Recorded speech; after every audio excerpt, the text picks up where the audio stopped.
The job of the mind is to think, and it will continue thinking because this is what it does. It doesn't know any other way. The problem begins to happen when we give this job too much attention. To remedy that, little by little, when you meditate or we go to silence, refuse to have conversation with your mind.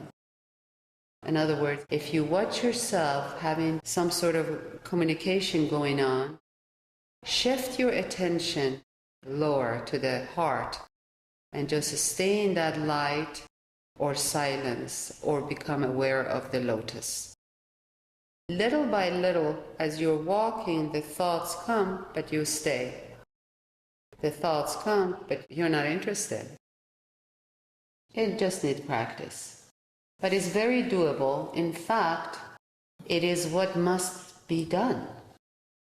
Otherwise, there is no peace. Little by little, you dive into your own nature to just discover already the peace and happiness that you are. Is not to find it, because if you want to find something that is already there is foolish. To just discover it all over again by not going to the mind. The only obstacle between I and me is when I read my thoughts. So when you don't read, you are in a state of your being, and it's ananda or bliss. And a lot of people delay it because they are so fascinated by imagination and daydream. They're just fascinated. Those, I would say, go and play the game until you're tired and wounded, and then come back and not read the mind.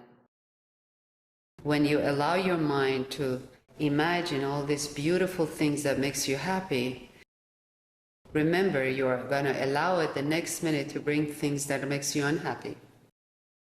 So it's best not to go with either part of it. Entertaining too much of a fun thoughts is also not balanced.